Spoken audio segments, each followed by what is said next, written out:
Hey, friends, this is Life Coach Rich. Wanted to talk real briefly. This is a very, very insightful um, something I heard from Jordan Peterson a while ago, and I never have made a video on it, so wanted to bring that forth because I think a lot of times the young people nowadays they're looking for. I think it's sort of looking for meaning in life. If we're looking for something, there it's set of people in general, not just young people, but people in general. We need to have something bigger than ourselves to believe in. So if that's not God, then we're going to replace it with some other stuff.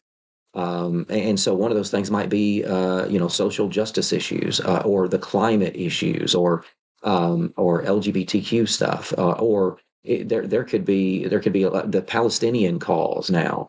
Unfortunately, that's wrapped up with anti-Semitism. That's not good. So there, or de-establishment, deconstructionism. So Marxist ideas that are promoted in the universities now. So it's just deconstruct everything, just bring everything down. Those people that are in charge got to bring it down. Well, to what? To chaos? To anarchy? Really, you want to bring it down so that there is a leader that comes up that tells you what to do, and so it's going to be a dictator. So it's going towards socialist ideas. Marxism leads right into socialism and communism. And so anyway, this I thought this clip was very, very insightful from Jordan Peterson. I want to share that part. You can see more in this video that I link of the whole things that he talks about here, but this is just a little clip that really gets to the heart of the issue, I think. Try answering the question about collective responsibility on climate change, for example. Pick one part of that, because the argument, I think, is that individual responsibility does not change the climate, does not fix the problem that needs global collective responsibility. So I think that's the core of the question. Do you have a theory about that?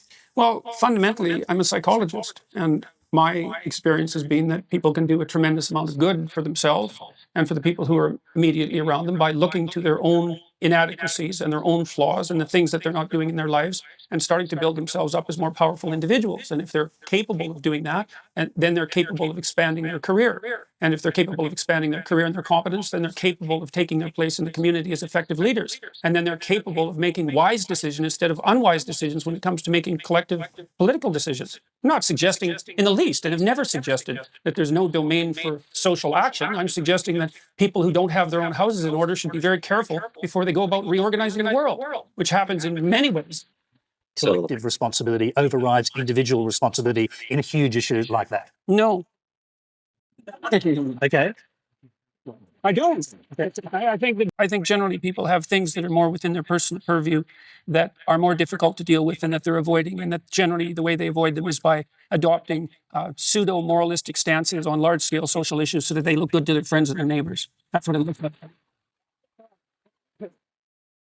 Wow.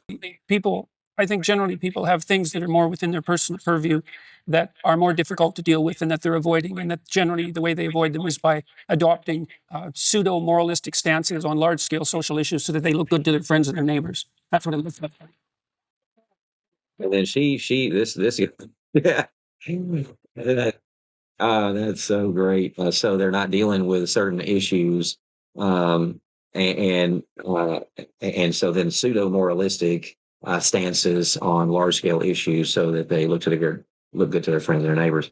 That lady and I'm sure other people don't want to hear that, um, and so that she's totally like, oh, the climate is so important, and you're saying it's not important, and so he's just making the point that a lot of times people have stuff to deal with, getting their houses in order, themselves in order, disciplining themselves, stuff like that. But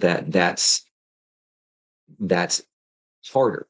So what's easier? Just to go with your band of friends, and there's been some video out related to different Palestinian or protests or something like that lately. And so there's people that's gone and interviewed people that were protesting. They was like, tell me about what you're protesting today. I really want to hear where where your heart is, and why are you so passionate about this? And then people are like, um, we're why are we here today?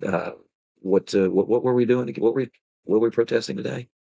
And so It's not particularly a means of that they're so impassioned about a particular thing. They could be, but they feel better. It feels like they have meaning because of this particular political issue or social issue or world issue or environmental issue, whatever it is. Um, and so that they can feel better about themselves, so they can feel like they have some meaning because they're lacking meaning in their lives. And so this particular agenda or this particular thing is giving them purpose. Um, and so that's kind of sad. Uh, so anyways, I thought it was very, very insightful. I saw this years ago, but I think it just holds true in giving insight into a lot of issues nowadays. That why people get so impassioned about something. They get a little bit of information on something, just like climate, and I'll do some other videos on climate and stuff. They'll get a little bit of information on something and then just go for it, just hardcore because they need that to help get along in life and give them some purpose in their lives. So anyway, just wanted to share that. If you have any other thoughts, please engage in the comments, or if you have any other insight into that, I appreciate those comments. Again, it's Life Coach Rich. We need to keep improving together. Thanks for watching. Please share, like, and subscribe, and we'll see you next time.